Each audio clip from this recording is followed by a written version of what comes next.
নজর রাখবো পরবর্তী খবরে। শঙ্করাঢ্য তাকে নিয়ে আদালতে এবার বিস্ফোরক দাবি ইডির। দুবাইয়ে শঙ্করাঢ্যের ফরেক্স কোম্পানির নথি পেশ আদালতে। দুবাইয়ে লক্ষ লক্ষ টাকা লেনদেন হয়েছে। শঙ্করের কলকাতার সংস্থা থেকে ডলারে লেনদেন হতো টাকা।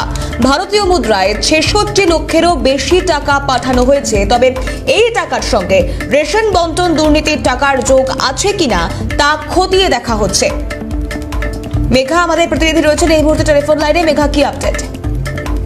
তোমাকে জানিয়ে রাখবো, ইতিমধ্যে শঙ্করাঢ্য যা 17ই ফেব্রুয়ারি পর্যন্ত জেল হেফাজতের নির্দেশ দিয়েছে প্যানশন কোর্ট। এবং তোমাকে জানিয়ে রাখবো, এনফোর্সমেন্ট ডিরেক্টরেটের তরফ থেকে আদালতে বেশ কয়েকটি গুরুত্বপূর্ণ তুলে ধরা হয়েছিল, যার মধ্যে উল্লেখযোগ্য হচ্ছে ভারতীয় মুদ্রায় প্রায় ৬৬ লক্ষ টাকা বিদেশে পাচার করা হয়। দেখো, এর আগে আদালতে দুবাইয়ের যে একটি সংস্থা রয়েছে শঙ্করাঢ্যের, সেই সংস্থার কথা তারা তুলে ধরেছে। কিন্তু এবার তারা উল্লেখ করলেন যে দুবাইয়ের যে ফরেক্স কোম্পানি রয়েছে শঙ্করাঢ্যের, সেই ফরেক্স কোম্পানিতে টাকা যেত শঙ্করাঢ্যের কলকাতার যে ফরেক্স কোম্পানি রয়েছে সেই ফরেক্স মানি চেঞ্জিং কোম্পানি থেকে, এবং সেখানে দুবাইয়ের লক্ষ লক্ষ টাকা লেনদেন হয়েছে। তদন্তকারী আধিকারিকরা তারা মনে করছেন এই রেশন বন্টন দুর্নীতির ক্ষেত্রে এই লক্ষ লক্ষ টাকা পাচার করা হয়েছিল কিনা বা এই রেশন বন্টনের টাকা কিনা, এই বিষয়টি খতিয়ে দেখা হচ্ছে। এবং সেক্ষেত্রে দাঁড়িয়ে শঙ্করাঢ্য এই রেশন বন্টন দুর্নীতির ক্ষেত্রে অত্যন্ত গুরুত্বপূর্ণ ব্যক্তি, অত্যন্ত গুরুত্বপূর্ণ ভূমিকা রয়েছে তার। সেক্ষেত্রে যাতে